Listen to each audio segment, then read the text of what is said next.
S'il y a quelqu'un qui fait aimer le sport, c'est lui, c'est Gérard Holtz. Il est irremplaçable, il n'y en a qu'un. Maintenant, il y a aussi un petit Julien Holtz, le fils. Oui. On va dire qu'il a co-signé avec toi, Gérard, Gueule de foot chez Grund. C'est un livre absolument incroyable. C'est joie, fureur, douleur, gloire, les visages qui ont façonné la légende du football. On va montrer quelques photos, c'est absolument incroyable. On revit des moments fantastiques. Mais un mot quand même, Gérard, on a vécu un match d'anthologie avec ce PSG qui fait un 5-4 au Contre parc. le Bayern. C'est un truc quand même, comme aurait dit Thierry Roland, après ça...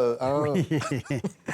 Ça a été légendaire, cette demi-finale allée pour le Paris Saint-Germain. 9 buts en un match. Vive les attaquants. Ouais. Alors les défenseurs, c'était limite, mais l'ambiance, le suspense, il y a tout eu. Ouais. C'est-à-dire qu'on avait pratiquement les meilleurs joueurs du monde sur la pelouse du Parc des Princes ce soir-là. Ils nous ont régalés, et ce qui est un avant-goût assez formidable pour la Coupe du Monde qui va commencer le 11 juin aux États-Unis. C'est un compte à rebours. Mais là, alors là, on se dit, on est plein d'espoir. Enfin, si on est du côté français, on se dit, la France a quand même une équipe formidable. On a des joueurs exceptionnels en ce moment. Encore, on a une nouvelle génération, encore dorée, avec les Olysée, avec les Dembélé, avec Mbappé, évidemment. Et puis même avec les gardiens de but. Alors, il faut vraiment que les défenseurs, là, maintenant, se mettent à leur niveau. C'est-à-dire qu'on l'a vu pour le Paris Saint-Germain, que c'était difficile, la défense. Il faut qu'en équipe de France aussi, normalement, il y a du grand talent. Donc, pour la France, ça va commencer le 16 juin. Le premier match contre le Sénégal, ça ne va pas être facile. Ah non, mais là, parce que le Sénégal, les copains sénégalais... c'est pas un cadeau pour les Français. Alors, on salue nos amis sénégalais, parce qu'ils sont bons. C'est que nous avons, avec Muriel, ma femme d'amour, un vrai coup de cœur pour le Sénégal, parce qu'on a encore une petite case que ma femme a construite de ses mains à Boro, c'est-à-dire à 120 km au nord de Dakar. Et à chaque fois qu'on y va, on est accueillis par le village et par même les douaniers. Je vous ai pas raconté que le douanier, un jour, à l'aéroport de Dakar, me dit « Gérard, pourquoi tu nous as laissé tomber avec ton Paris-Dakar ? Et toi, tu es le journaliste court. » C'est-à-dire, au lieu de dire petit, il me dit le journaliste court. Voilà le Sénégal. C'est la première fois qu'on t'a dit ça. Voilà le Sénégal. Alors, c'est un scoop. Que j'adore. Gérard, devant sa télé, au match Sénégal-France, il est supporter de qui, le Gérard ? Attention à ce que tu vas dire. J'ai une grande partie de mon cœur, quand même, qui est africain. Mais mon meilleur copain était guinéen, Fodé. Pendant toutes mes études, j'ai eu vraiment plein d'amis et de souvenirs en Afrique, au Burkina en particulier, qui est avec une situation politique difficile en ce moment. J'ai emmené mon fils, par exemple, au Burkina, en vacances, pour qu'il se rende compte de ce que c'était la vraie Afrique. Les petits villages, les femmes qui portent le bébé et qui, en même temps, carrément, comme à l'ancienne, pilent le mil, pour qu'ils comprennent ce que c'était que la vraie vie là-bas. J'adore l'Afrique. Oui, évidemment, le Dakar, c'était quand même quelque chose. Tu as tellement vécu d'histoires absolument Combien de incroyables. chefs d'État, pendant le Dakar, me disaient « Merci Gérard, choukran » ou bien « Merci, tu nous montrais mon pays beaucoup mieux, me disait-il, que les reportages quand on fait une visite officielle en France. » Et c'est vrai que c'était une obsession chez moi, et avec Dominique Leglou, avec Marie-Christelle Maury, avec tous les reporters, d'aller à l'avance au mois de novembre, mois de décembre, sur les pistes du Dakar pour montrer les villages, les habitudes, les mœurs, l'école, le taxi, pour montrer la façon de vivre. Oui. Alors, si on reparle de foot, alors l'Afrique est dans cette Coupe du Monde. On a dit le Sénégal, mais il y a d'autres équipes. L'Afrique va nous apporter des émotions là. Des surprises. Il y a eu certaines éditions de la Coupe du Monde où on a vu l'Algérie aller très très loin, le Maroc aussi aller très très loin. Et puis le Ghana ou des équipes comme ça, bien sûr. Il y a des chances. Mais ce qui est sûr, c'est que ça va être compliqué. Il y a une chose qui va être compliquée, c'est les horaires. Parce qu'on a à peu près de la chance avec l'équipe de France. Ils vont jouer une fois à 21h, deux fois à 21h et une fois à 23h. C'est les horaires à peu près corrects pour l'Europe. Avec le décalage horaire avec les États-Unis, nos copains algériens, par exemple, là, ils vont avoir du mal à suivre les matchs parce que ça va être en pleine nuit, ça ne va pas être facile. Oui, mais les joueurs vont rattraper le décalage horaire, ils vont avoir le temps. Tellement ils vont courir vite. Oui, heureusement. Mais on aime le foot africain parce qu'on a l'impression que c'est encore un foot pur. Il y a moins peut-être d'histoires de fric Plus joyeux. qu'on Oui, voit. ça, Moi, c'est je sûr. sais peut-être que tu as un regard sur le foot d'aujourd'hui. Ça, c'est sûr. Est-ce que on se parlait tout à l'heure de Johnny au parc qui avait fait les grandes heures du parc. Il disait le public, sans le public, je ne serais rien. Est-ce que les joueurs de foot peuvent se dire aujourd'hui ou se disent aujourd'hui, sans le public, sans les supporters, je ne serais rien? Alors, ce qui s'est passé, la grande révolution du sport business et donc du foot business, en fait, c'est ce qui s'est passé à propos de la télévision, plus que du public. Le public, depuis le début du football, depuis 1861, et même un petit peu avant, le public est allé dans les stades parce que c'est un sport qui est facilement compréhensible et que tout le monde pratique partout, c'est universel. Tout le monde pratique le football partout dans le monde. Garçons surtout, les filles de plus en plus. Donc, spectateurs, il y en a toujours eu et il y en aura. Après, ce qui s'est passé, c'est que la télévision a fait de la surenchère pour retransmettre les matchs. Et ça a complètement déstabilisé le marché. Oui. Les millions sont arrivés sur la table pour les clubs qui ont été redistribués, où les joueurs ont dit, s'il vous plaît, n'oubliez pas que c'est nous qui faisons le spectacle. Les joueurs ont une forme d'appât de l'argent aujourd'hui, c'est ça? Oui. Ils font plus... on a du foot business, c'est-à-dire on met 2 milliards d'euros en Angleterre sur la table pour avoir les droits du football. 2 milliards. 1,5 milliard en Italie pour avoir les droits du football. En France, ça a beaucoup baissé ces dernières années parce qu'il y a eu une bagarre, Bein, Canal, la Ligue, etc. Mais les droits ont baissé. Mais sinon, c'est des sommes considérables. Oui. Et tout ça, normalement, ça retombe dans les clubs et ensuite les joueurs demandent des salaires ou on leur propose des salaires pour les garder. Trop quand même. Ça me paraît beaucoup, vraiment. Oui. C'est énorme. Oui, c'est énorme. Ils sont trop payés. On parle de 1 million d'euros par mois. Mbappé est trop payé, par exemple? Est-ce qu'Mbappé pas trop payé? Non, pas trop, puisqu'ils demandent. Ils ne demandent pas, on leur propose. Quand Mbappé signe au Real Madrid, on lui fait une proposition de contrat. Donc, il n'y a pas de mauvais contrat. On lui propose. Oui. Donc, évidemment, il accepte. C'est trop. J'espère simplement qu'ils s'occupent bien de leur argent. Voilà, parce qu'on a vu aussi beaucoup d'anciens champions qui gagnaient moins, mais qui n'ont pas placé leur argent, qui n'ont pas acheté du patrimoine, qui n'ont pas bien placé leurs sous et qui aujourd'hui se retrouvent un peu ruinés. Oui, mais Gérard, est-ce que ça veut dire qu'aujourd'hui, avec tout ce fric, ils pensent plus à l'argent, ils font plus ça pour l'argent, plus que pour les supporters ou pour faire plaisir à ceux qui les suivent? Non, c'est une question, vous savez quoi? C'est une question que j'ai posée à Maradona un jour. J'ai eu la chance d'avoir un scoop à propos de Maradona. Il venait à Paris avec le Barcelone. Et il s'était enfermé dans l'hôtel du côté de la Porte-Maillot. Ils n'ont répondu, et Maradona n'a répondu à personne. Moi, j'ai attendu toute la journée à l'hôtel, à l'ancienne, reporter, pied de grue. Il est sorti à un moment de la salle où il mangeait. Je lui dis, Diego, 3 minutes d'interview. D'accord. Et il est descendu, il m'a donné. Et j'ai posé la question. Qu'est-ce que vous préférez, gagner des millions ou marquer des buts? Il m'a dit, mais ne me posez pas ce genre de questions. Oui. Je joue au foot, moi je veux marquer des buts. On se doute qu'il répond ça, mais dans la vraie vie. Bien sûr. Non, je pense qu'en plus, c'était sincère. Ouais. Et qu'aujourd'hui, beaucoup de footballeurs aussi pensent à marquer des buts et à gagner. Mais en plus, on leur donne beaucoup de sous. Oui. Alors tiens, c'est Gueule de foot. Ça, chez Grund, avec Julien Holst, c'est vraiment le bouquin. C'est le 17e livre. 17e, et ça fonctionne tellement bien. Ouais. C'est un livre de chevet, voilà. C'est un truc qu'on ouvre, qu'on va garder, qu'on va poser comme ça sur la table, qu'on va ouvrir sans arrêt avant la Coupe du Monde, justement. Parce que c'est des photos, d'abord, et des gueules, comme le titre l'indique. Quoi ma gueule, hein, la chanson de Johnny. Tu la connais d'ailleurs, la chanson. Hein. Quoi ma gueule, qu'est-ce qu'elle a ma gueule? Quelque chose qui va pas, elle ne te revient pas. Ah oui. Ouais. Il va faire le Parc des Princes comme Johnny. Mais Gérard... C'est 200 photos, hein, Patrick, c'est 200 photos. C'est 6 mois de travail, à chaque fois on le redit, mais c'est ça.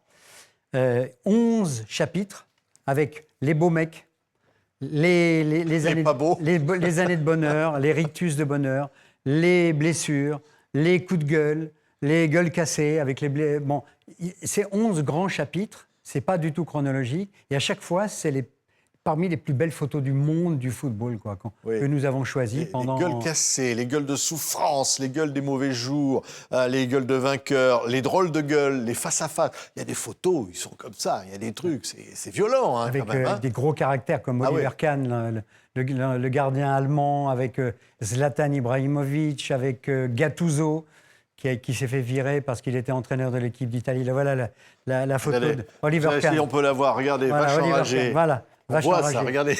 Regardez le caractère épouvantable de ce gardien de but qui disait, et carrément, lui, il l'a dit, moi, je suis sur le terrain pour détruire les autres. Hein. Ah oui, moi, je ne suis pas là pour faire des cadeaux. Regardez, la provoque, je ne sais pas si on voit. Regardez, les Argentins sont des grands spécialistes pour essayer de faire sortir de leur gond les joueurs de l'équipe adverse. Ouais. Et là, ils ont chambré, ça a été terrible. Absolument mauvais esprit, chambrant les Pays-Bas qui avaient perdu au tir au but. Oui, il y a un peu du chiquet aussi des fois, mais c'est dur à montrer en photo quand il faut. Cinéma. Le cinéma. Ah, ils font du cinéma. Ah, oui. C'est partie du jeu, ça. Ben, quand on compare, moi j'adore tous les sports, et en particulier, j'adore aussi le rugby, beaucoup le rugby. Quand on voit la différence de comportement des joueurs de rugby qui va continuer à jouer avec le nez cassé, avec une épaule démise, avec une entorse, ils vont continuer, les rugbyman. Le footballeur qui se roule 14 fois sur la pelouse, c'est terrible. Oui, la provoque. Alors bon, on se souvient de Zizou, du coup de boule. Évidemment, il y a des photos. Alors Zizou, c'est pas la seule fois. Hein. Il y a des photos quand même. On voit Zizou, il a le sang chaud. Hein. Zinedine Zidane, c'est tout en contrôle. Mais quand il explose, il explose. Et même en colère, il est capable aussi. Mais sinon, c'est le sang-froid dans le respect. C'est assez extraordinaire le caractère de Zizou. Il va sans doute devenir, sans doute, le nouveau sélectionneur de l'équipe de France. C'est souhaitable. Tiens, regarde, là, c'est... Évidemment, là, on le voit bien, là. Regardez cette position de Mbappé. Et c'est notre photo de couverture. Zlatan. Regardez, Zlatan. Vous voyez, ça, c'est magnifique. C'est des instants des comme instantanés, ça, où on a une image, on voit ce que c'est que le foot, quoi. Quand on est, comme si on était sur le terrain, en fait. Comme si on était au milieu de ces joueurs qui on partage, et c'est pour ça que dans ma préface, je donne un grand coup de chapeau à tous ces photographes qui ont le génie de saisir l'instant qui raconte une histoire. Et nous, après, avec le texte, on raconte l'histoire de la photo. Ouais. S'il y en a un, c'est nez rouge. Tiens, je le vois là, voilà. C'est nez rouge. Ah là, encore, c'est Mbappé. Mais oui, qui sur un coup il a le nez tout rouge. Sur un coup de tête, je pense que c'était contre l'Autriche, je crois, qui se fait casser le nez et qui va jouer ensuite les matchs suivants avec un masque. Tout est possible. Hein. Alors là, faut carrément, le mot est fort. Attendez, regardez. L'attentat. Le fameux Séville. Ouais. Schumacher, le gardien allemand, qui s'occupe pas. Vous voyez où est le ballon ? Il ne s'occupe pas du tout du ballon et il va exprès percuter Battiston pour le blesser. C'est terrible. Ce moment-là a été absolument incroyable. Il y a des moments dans le foot, on va vivre des moments comme ça pendant la Coupe du Monde. Il y aura tout peut arriver, quoi. L'impression que c'est un jeu où rien n'est jamais écrit d'avance. Oui. Alors, c'est pour ça que c'est un des plus grands spectacles du monde. Le sport en général, mais le football en particulier. Jusqu'au dernier moment, dans les dernières secondes, on peut marquer un but qui vous donne la victoire. Et ça arrive très souvent dans ce que les Américains appellent le money time au basket, c'est-à-dire les 5 dernières minutes, on va dire. Et le football, c'est un très grand spectacle qui, en plus, c'est pas compliqué à comprendre. Un ballon qui circule, on n'a pas le droit de toucher le ballon avec la main, sauf les gardiens de but. Il y a le hors-jeu, qui mérite une petite explication quand même. Qu'il y a la vidéo.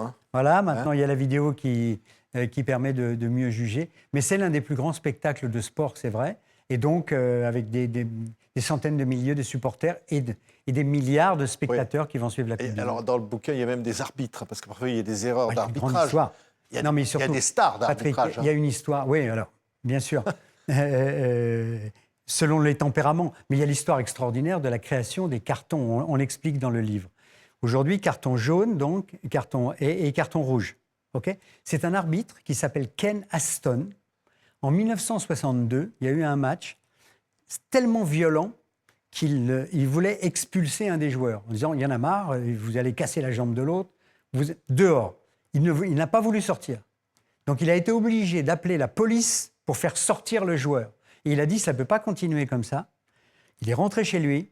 2 ans plus tard, en voiture, il s'arrête à un feu rouge et il voit vert, orange, rouge. Il dit, mais tout le monde connaît cette signification dans le monde entier. Il l'a trouvé avec un feu. Avec un feu rouge, avec les feux tricolores. Il a inventé les cartons. Ken Aston, 1966. C'est incroyable. Tu regardes celle-là. Foot, drogue et rock'n'roll. Ah ben là, c'est- Alors là, ça, c'est la le photo, comble. elle est incroyable. Il y a Maradona, Pelé et Ah non, mais Platini. le comble absolu. Bon, on ne croit pas Maradona- que Platini, il soit Non. drogue and Non, rock'n'roll. pas Michel. Non, Pas- ça, c'est mais sûr. alors peut-être Pelé, non plus. Pas non plus, jamais. Maradona, Mais Maradona, ah ben c'est sûr. Non, mais Maradona, il a été dans la cocaïne, on le sait aujourd'hui. Oui. Et dans le doping aussi. Puis il a pris des produits dopants. Il s'est fait prendre. Mais ça, c'est extraordinaire qu'il fait un match. Il participe à un match, je crois que c'était à Nancy, Et allez, avec je un leur maillot montre. no drugs, alors que dans le même temps, sans doute, il prenait de la cocaïne. Non, mais c'est Oui. extraordinaire cette photo. c'est un bouquin, j'allais presque dire, un rêve de gamin, collectionner toutes ces photos.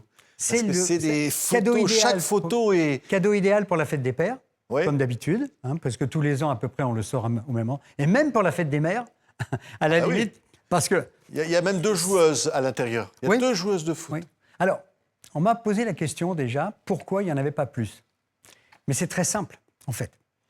Les femmes, dans le football féminin, qui est en pleine... Voilà, la belle Meghan, regardez. C'est Megan Rapinoe, qui est la capitaine de l'équipe américaine, championne du monde, qui est l'une des meilleures joueuses du monde, avec Wendy Renard, avec la française. Pourquoi il n'y a pas beaucoup de photos de femmes? Parce que, en fait, les femmes, le football féminin est en plein développement. De plus en plus de matchs, de plus en plus retransmis à la télévision et de plus en plus de spectateurs et de spectatrices. Mais moins d'histoire. C'est-à-dire qu'elles se battent moins sur le terrain. Il n'y a pas des comportements comme Cannes, là, Oui. où Zlatan... Bah, tant mieux. Elles c'est se beaucoup blessent mieux. moins, C'est mieux. mais bien sûr. Oui. C'est moins. Il y a moins de blessures, moins de bagarres, moins d'histoires. Et c'est la raison pour laquelle il y a moins de photos aussi. Oui, et puis les supporters sont peut-être plus respectueux. Plus Il n'y calme. a pas des hooligans, Absolument. il n'y a pas tout ça. Absolument. Il n'y a pas des comportements comme on voit dans les C'est que le stades. football féminin qui a été inventé dans les années 1881, la première rencontre entre l'Écosse et l'Angleterre.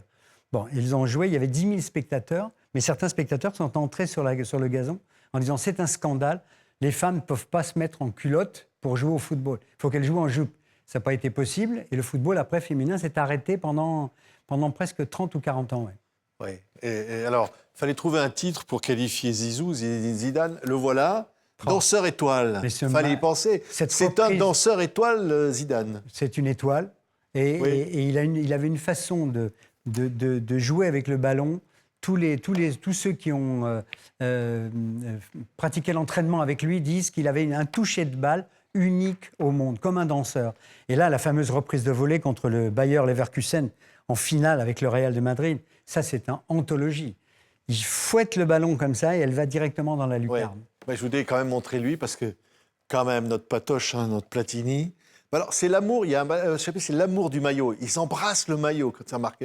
Le maillot, on le relève et puis on l'embrasse. Hein. Surtout le maillot de l'équipe de France, parce que c'est un moment toujours extraordinaire dans une vie. Platini, qui s'entraînait spécialement pour ses fameux coups francs, où il avait inventé des mannequins, et il s'entraînait lorsqu'il était déjà à Nancy, pour passer au-dessus des mannequins et frapper la balle d'une certaine façon. Platini, qui a été sélectionneur dans l'équipe de France, qui a été sans doute l'un des plus grands joueurs de l'histoire du football. Ouais. Oui, la gueule des mauvais jours. Il y a un chapitre sur la gueule des mauvais jours. Oui. C'est vrai Ouais, que... y compris Kylian Mbappé, quand ils perdent en finale contre l'Argentine au tir au but, il s'assoit dans... Le monde s'écroule, quoi. Évidemment, quand on perd, on peut pas toujours gagner en sport en général et en football en particulier, mais il y a des moments quand même, il y a des victoires, il y a des défaites qui sont dures à avaler, quoi. Ouais. Alors, bon, devant sa télé ou dans le stade, hein, Gérard, c'est toujours la même émotion. On se dit, on vibre. C'est quelque chose, un spectacle hors du commun, le foot. Le sport en général, Ouais. c'est l'une des plus belles usines à rêve et usines à émotion. Le sport en général. C'est vrai pour le Tour de France, qu'on va aussi vivre cet été-là avec le nouveau jeune Français qui va faire des malheurs. Mais le football en particulier. On se réunit ensemble pour vibrer ensemble. Voilà. Pour soutenir une équipe ou pour soutenir l'autre, ou simplement pour le spectacle, même si on n'est pas impliqué directement comme supporter. Mais voir des types marquer, manier le ballon de cette façon-là, se le passer, jouer en équipe ou jouer en individuel, faire des gestes extraordinaires de reprise de volée, Ouais. des têtes comme Basile Boli qui permet à Marseille de Basile, gagner la c'était génial, Coupe Basile. d'Europe. Tout ça fait de l'émotion à l'état pur. Et ça, c'est le sport. Et c'est ce qu'on essaie, nous, de retransmettre et de retranscrire avec ces livres-là. Ok, je remonte. Que j'ai écrit avec mon fils C'est d'amour. vraiment magnifique. Mon Julien. On repassera l'émission après la coupe. Qui va gagner alors, Gérard? La Coupe Parce du que, Monde. Oui, on l'enregistre et comme ça on vérifiera après. Je pense que l'équipe de c'est France. les trois meilleures équipes là. Je pense que d'abord, alors le Brésil n'est pas très bien parti parce qu'ils ont beaucoup de mal pour l'instant. C'est pas on n'a pas une génération brésilienne exceptionnelle. On a des Argentins très forts. Ouais. On a des Français aussi. Ils peuvent être dans le tiercé, les Argentins. Oui. Ah oui, mais je les vois bien. Ouais, pourquoi pas. Ouais. Et puis les Français, bien sûr. Oui. Bon, que ça fait deux là, puisque. Oui. Allez, un troisième. Qui je vais dire en troisième? L'Allemagne. L'Allemagne, parce que c'est pareil.